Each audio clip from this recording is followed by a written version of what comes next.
안녕하세요. 오토기오 김정민입니다. 배터리 관련해서 전기차에 들어가는 배터리, 유럽의 대부분의 프리미엄 브랜드들이 이 배터리가 뭐가 들어가는가 한번 여러분들이 보시면 재밌습니다. 먼저 EQ 시리즈에는요, C8L의 배터리가 들어갑니다. C8L의 배터리가 들어가는데 어떤 배터리가 들어가냐면 EQC에는 NCM622 배터리가 들어갑니다. EQC는 2019년도에 발표돼서 2020년부터 나오기 시작을 했는데 NCM622는요 2017년도에 출시된 코나 EV, 니로 EV에 들어가던 배터리인데 이 코나 EV, 니로 EV마저도 K배터리, LG 에너지솔루션에서 공급을 했습니다. 그리고 니로 EV는 SK에서 811과 111을 섞어서 NCM622로 만들어서 공급을 한 겁니다. 이때보다 한 3년 정도 늦었는데 C8L에 NCM622를 넣었다는 얘기예요. 아이오닉5N에 NCM 9반반 들어가 있는데 이건 뭐 꿈도 못 꾸고 있죠. 배터리 스펙에서 이렇게 밀립니다. 자, 그러면 여러분들이 한번 생각을 해보세요. EQC도 벤츠 브랜드를 달고 나오고 가격도 꽤 되지 않습니까? 할인을 많이 하긴 합니다만. 그런데 NCM622면 사실 NCM523하고 별 차이가 없어요. 비슷한 시기에 니켈, 코발트, 망간의 이 배합이 그렇게 차이가 난다라고 볼 수도 없고 에너지 밀도도 별 차이가 없습니다. 근데 이게 캐스퍼에 들어간다고 하니까 중국산 배터리를 왜 써? 3원계인데 왜 굳이? 그러면 그 비슷한 공정의 C8L에 NCM621을 쓰는 EQC는 뭐가 됩니까? 그리고 EQS NCM811을 쓰고 있고 어디 그뿐입니까? 포르쉐 마칸이 SUV 중에서 가장 엔트리긴 한데 여기도 C8L에 NCM811이 들어갑니다. 이것도 참 속 터지는 일 아닌가요? 9반반 써야죠. K배터리. K배터리가 품질이나 밀도 그리고 또 안정성 이런 부분에 있어서 또 가격적인 조건도 가장 비쌉니다. C8L이 가격 경쟁력을 앞세워서 시장 점유를 하고 있는 대표적인 브랜드인데 제조사인데 이걸 쓴다는 게 말이 됩니까? NCM811은 국산차 대중전기차인 EGMP의 아이오닉5 EV6에 들어가는 배터리 규격입니다. 마칸이면 그래도 포르쉐의 SUV 중에서 엔트리긴 하지만 가격대 그리고 또 프리미엄의 브랜드 그 밸류가 있지 않습니까? 그런데 대중전기차와 동일한 규격의 배터리를 쓴다. 이것도 좀 혼란하지 않습니까? 자, 여러분들 전기차 시대가 바로 이렇게 바뀝니다. 그러니까 이제 국산 전기차는 경차에만 중국산이 들어가고 공정이 좀 떨어지는 NCM523 들어가면 많은 분들이 거기에 대해서 지적을 하고 저희도 분명히 중국산 NCM523이 들어가니까 유의하십시오. 이렇게 말씀을 드립니다. 근데 이렇게 말씀을 드리면 좋은 거 얘기해 줘서 고맙다. 좋아하십니다. 그런데 이제 저희가 같은 기조로 벤츠 EQ 시리즈나 그리고 또 포르쉐 마칸 EV 같은 경우에 C8L의 배터리가 들어가는데 최신 공정도 아닙니다. 여러분들 어떻게 생각하십니까? 이렇게 얘기하면 왜 유럽 브랜드를 까냐? 또 이렇게 색안경을 끼시고 보신단 말이에요. 그러니까 모든 건 동일한 기준에서 판단을 하셔야 됩니다. 벤츠, BMW, 포르쉐, 아우디, 폭스바겐 그룹 자동차 역사가 뭐 무시무시하죠. 벤츠는 137년 정도 됐나요? 네. BMW도 100년이 넘었습니다. 폭스바겐 그룹은 상대적으로 늦게 출발을 했으나 그래도 지금 유럽의 자동차 대장입니다. 대단하죠?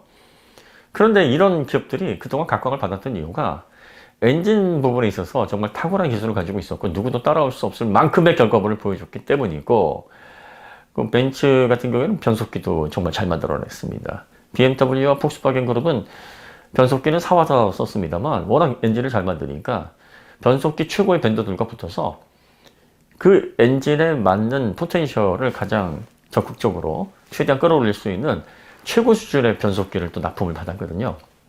파워트레인에서 후발 업체들이 따라올 수가 없었어요. 현대기아도 좀 많이 어려워가 있습니다. 내연기관에서는. 그걸 따라가기 위해서 가랭이 찢어졌습니다. 그러니까 어떻습니까? 최고 기술력을 가지고 있는 벤더들이 다 붙어서 이게 시너지가 막 극에 달하는 겁니다. 파워트레인의 경쟁력이 워낙에 무시하니까. 일본 기업도 마찬가지예요. 일본 기업도 내연 자동차를 오래 만들어 왔고 내구성 그리고 사용 편의성 면에 있어서 상당히 신뢰성 높은 그런 파워트레인을 만들어냈습니다. 아이신, 토요타의 자회사와 마찬가지죠. 직접 만들어서 더 효율적인 동력 전달 장치도 만들어냈고. 그러니까 이런 회사들이 내연차 시대에서 자동차 시장을 지배할 수 있었던 겁니다. 근데 전기차 시대가 오니까 전기모터 배터리가 이제 그들이 어떻게 할 수가 없어요. EQS에 들어가는 전기모터 배터리가 중국차에도 똑같이 들어갑니다. 하드웨어를 차별성 있게 넣을 수가 없어요. 웃기잖아요. 예전에 내연차 시절에는 이런 경우가 없었습니다. 왜 그들이 헤매고 왜 전기차 시대에서 우왕좌왕하고 왜 EQ 브랜드를 운영해서 그렇게 수조 원이나 썼음에도 불구하고 네이밍 간섭 때문에 이제 EQ 브랜드 없애겠습니다. 이런 식의 좀 이해할 수 없는 결정을 하고 내연 자동차 S클래스, E클래스, C클래스 이게 내연차에서나 유명하지 전기차 시대로 가면 이 형태로 전기차 전동화 했다가는 망합니다. 그러면 이 형태에서 전기차에 맞는 플랫폼화된 형태든 아니면 다양한 용도로 거주 공간이 확대가 돼서 스마트폰화처럼 이동 수단을 넘어서는 그런 가치를 제공해 줄 수 있는 그런 방법으로 완벽하게 변형이 이루어져야 됩니다. 그래서 사실은 벤츠가 EQ 시리즈를 새로운 시대에 맞게 전기차로 이관을 해서 플랫폼 전기차로 다시 시작하겠다라고 한 건데 이제 또 다시 옛날로 돌아가서 그 네이밍을 다시 찾겠다? 아, 자기들도 이거 말이 안 되는 거 알 거예요. 그리고 만약에 네이밍을 다시 찾는다고 해도 예전에 그 벤츠 E클래스, C클래스, S클래스와 같은 그런 형태를 그대로 이관할 수는 없습니다. 그럼 다른 새로운 형태로 해야 되는데 그러면 EQ 브랜드는 뭐 그냥 날아가는 거죠. 그러니까 이렇게 우왕좌왕하는 이유가 뭐겠습니까? 포르쉐도 마칸을 낸다고 했는데 2년이나 질질 끌다가 SK 9반반도 아닌 NCM811은요 2019년서부터 벤더사에서 야 이거 써가지고 차 만들고 그래서 내놓자 해서 국산 브랜드는 2021년도에 본격적으로 내기 시작한 겁니다. 아직 마칸 EV 나오지도 않았어요. 그런데 3년이나 후에 나온 차가 SK 9반반도 아닌 포르쉐 브랜드인데 그러면 최고의 가치를 파워트레인에 넣어야죠. 전기 모터 최고 그리고 배터리 최고 그 어떤 브랜드도 따라올 수 없게 해야 되는데 NCM811 CATL 이 배터리는요 중국의 웬만한 샤오펑, 뭐 니오 다 씁니다. 그러니까 차별성이 없는 거예요 하드웨어에서. 그럼 이제 하드웨어의 차별성이 없으니까 어디에서 차별성을 가져가야 됩니까? 소프트웨어 디파인드 비클 소프트웨어로 차별성을 가져야 됩니다. 더군다나 전기 모터 그리고 배터리 이런 것들은요 전기 모터는 인버터 제어 기술, 배터리는 BMS 제어 기술, 충전 제어 기술 이렇게 소프트웨어로 포텐셜을 극도로 끌어올릴 수가 있습니다. 전기차의 70% 이상이 소프트웨어가 품질을 좌지우지합니다. 하드웨어는 30% 정도의 비중이라고 보시면 돼요. 왜? 하드웨어는 전기 모터 잘 만들고 배터리 만드는 기업들이 따로 있어요. 자동차 회사들이 접근할 수 있는 영역이 아니잖아요. 그런데 이제 전기 모터까지는 어떻게 내재화할 수 있다고 치죠. 그 전기 모터의 특성을 조금 이렇게 끌어올렸는데 하드웨어를 잘 만든다고 전기 모터의 특성이 좋아지지 않습니다. 전기 모터는 즉각적인 토크를 정밀하게 제어를 해서 전기 모터단의 알고리즘화된 스테빌리티 컨트롤을 정교하게 제어를 해야 됩니다. 그리고 회생제동, 이게 VMC 영역에서 가장 중요한 건데 인덕턴스 설계에서 완벽하게 차별화된 결과물을 보여줘야 출력도 떨어지지 않으면서 주행거리도 확보를 해서 배터리를 막 물리적으로 때려 넣지 않고 적정 용량으로도 최대한 주행거리 뽑아낼 수 있고 배터리의 열 제어에 실패해서 성능을 제한하는 식의 그런 악순환에 빠지지도 않습니다. 그러니까 소프트웨어를 잘 하면 같은 모터와 같은 배터리를 쓰더라도 같은 모터를 가지고 엄청난 모터가 나오기도 하고 같은 배터리를 가지고 지치지 않고 열 제어를 아주 잘해서 SOC 10% 이하에서도 출력 제한을 걸리지 않으면서 알뜰하게 쓸 수 있고 그리고 또 회생제동 기술을 적극적으로 활용을 해서 주철 브레이크만으로도 카본 세라믹 브레이크 물리적으로 들어가도 훨씬 더 이상의 효율을 내는 기가 막힌 세팅을 만들어낼 수 있는데 이걸 못하면 어떻게 해야 돼요? 여러분들 그 말 있잖아요. 머리가 나쁘면 손발이 고생한다고.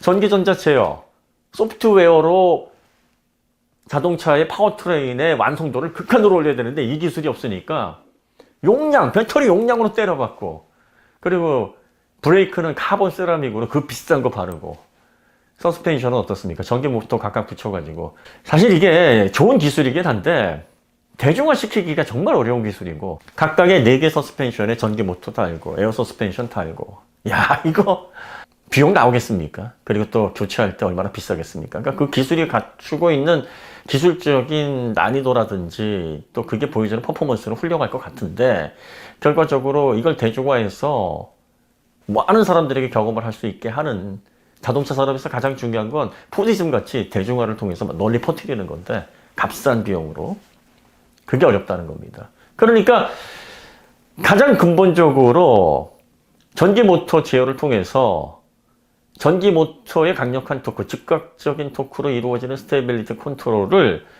내연차의 브레이크를 기반으로, 유압을 기반으로 한 ESC보다 훨씬 더 포괄적이고 광범위한 또 정교한 그런 상단의 개념으로 비클 모션 컨트롤로 해서 제어를 할 줄 아는 브랜드가 결과적으로 파워트레인을 과거 내연차 시절의 벤츠, BMW, 포르쉐처럼 그 누구도 범접할 수 없을 그런 결과물로 만들어서 훌륭한 전기차로 차별화된 상품성을 보여주는 시대로 접어든 거예요.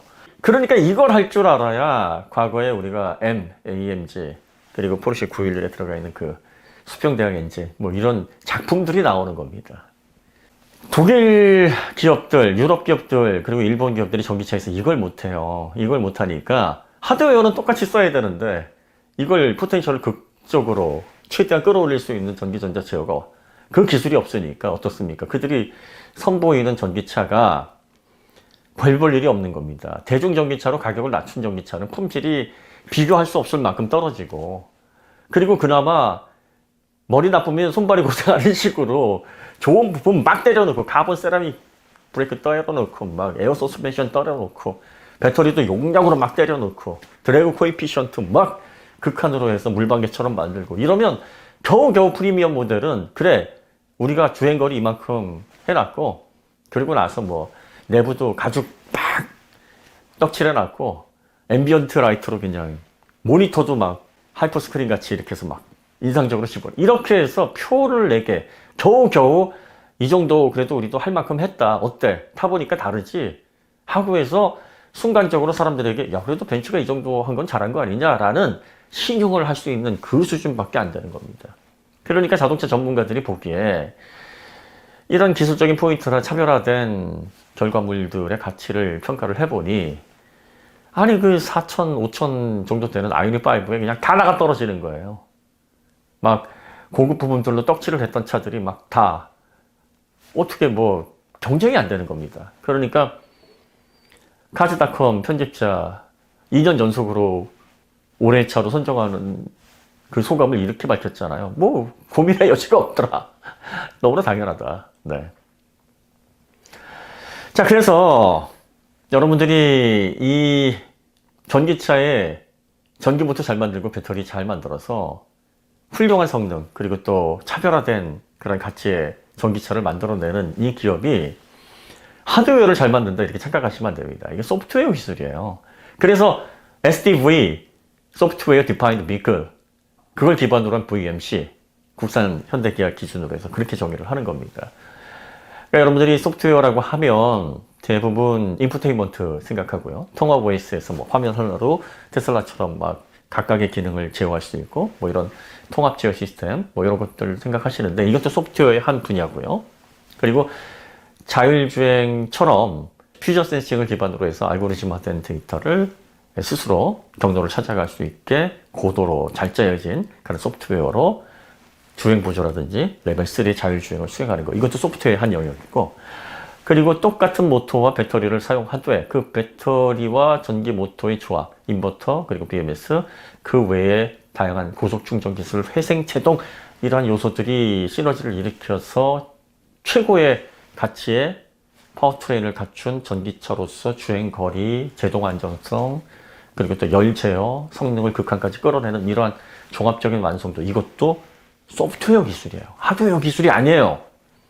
이게 하드웨어 기술이면 하드웨어 잘 만들던 전통적인 자동차 회사들이 잘할 수밖에 없습니다. 근데 이거 누가 잘합니까? 테슬라와 지금 현대기아가 잘하잖아요. 눈을 뜬 거예요. 테슬라는 원래부터 전기차부터 시작을 했기 때문에 전기차는 야, 소프트웨어 영역이구나. 파워트레인이든 아니면 인포테인먼트든 자율주행이든 소프트웨어가 최고다. 소프트웨어에 주력을 해야 된다라고 해서 실리콘밸리에서 출발을 했고, 현대 기아 역시 야, 이 모토로 차별화를 시키는 방법이 뭐가 있냐? 모토의 즉각적인 토크 여기 집중을 한 거고요. 그리고 모토의 구조적인 특징인 회생제동 여기에 주목을 한 겁니다. 회생제동을 걸면 전력 회수할 수 있고 브레이크 아낄 수 있겠네. 브레이크 아끼면 고속력을 걸어도 카본 세라믹으로 로터를 만들지 않고 주철 브레이크만으로도 서킷 주행하는데 별 문제가 없겠고, 가장 문제가 되는 중량을 제어하는 부분에 있어서 브레이크 때문에 사실 부담이 커서 고성능차를 전기차로 만들려면 비용이 급상승하는 건데, 이것도 획기적으로 낮출 수 있겠구나. 아이리5N 그렇게 한번 만들어보자 해서 만들어낸 겁니다. 0.6G 회생제동을 걸어놓고, 그렇게 인덕턴스 설계를 했는데도 650마력을 SOC 크게 떨어지는 영역까지 출력 제한 걸지 않고 역기전력에 영향받지 않고 할 수 있게 하고, 그리고 회생제동으로 회수되는 그런 전력들 따박따박 배터리가 다 받아먹을 수 있게 해서 84kWh 650마력이 되는 전기차 중에서 배터리 용량이 진짜 작은 거거든요. 그 정도 배터리 팩으로 그걸 다 감당을 하고 적정 주행거리도 뽑고, 이런 완성도 있는 전기차를 7,600만 원부터 딱 스타트하게 할 수 있었던 겁니다. 그러니까 이 기술을 가지고 있지 못하면 정말 답이 없는 거예요. 그래서 유럽의 그 난다긴다 하는 자동차 제조사들이 결과적으로 이 파워트레인, 소프트웨어로 제어되는 전기차 파워트레인과 배터리 BMS, 그리고 또 회생제동 관련된 이런 포괄적인 기술들, 이걸 어떻게 할 수가 없으니까 쉽게 말해서 전기모터 뭐 개나 소나 다 비슷한 스펙의 전기모터 가져갈 수 있고, 배터리는 배터리 회사에서 만들어 주잖아요. 그러니까 주문해가지고 NCM 규격 비슷하게 해서 다 똑같이 납품을 하는 거니까 그거 가져다가 이제 어떻게 그 레시피를 만들고 어떻게 결과를 내느냐에 따라서 결과가 천차만별 달라지는 이 공정에 있어서 기술적인 한계를 극복할 수 없고 경쟁에서 이길 수 있을 만한 준비가 안 되어 있으니 앞으로 전기차 시대에서 정말 고민이 깊어지는 거고, 그리고 전기차에서 가장 핵심이 되는 배터리를 어찌할 수가 없으니까 배터리 스펙에서 계속 밀리는 겁니다.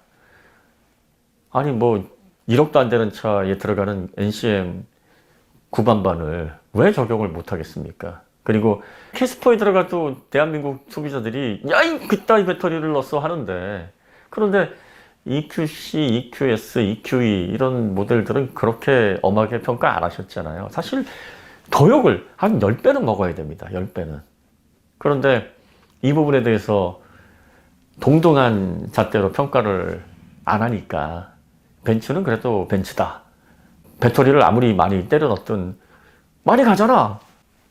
드래곤 코에피션트 그 수치만 보고 디자인 같은 것들은 또 야, 이게 기술적으로 이렇게 될 수밖에 없어. 막 이렇게 이제 긍정적으로 생각을 해주고, 국산차는 조금만 좀 이상해도 막 엄격하게, 심지어는 코나 EV, 니로 EV 이거 EQS에 비하면 이 몇 분의 1입니까 가격이. 그런데 같은 회사에 배터리가 들어가 있고 니로 EV, 쿠나 EV는 요걸 먹고 있고, CATL의 배터리를 쓰고 있는 EQ 시리즈는 뭐 이런 부분에 대해서 크게 지적 없고, 뭐 여러분들이 아직까지는 이제 초기 시장에서 명확한 기준이 없다 보니까 이렇게 이제 혼란스러운 그런 서로 상반되는 판단 기준으로 좀 기준 없이 상품성을 바라보는 아직까지는 혼란의 시기입니다.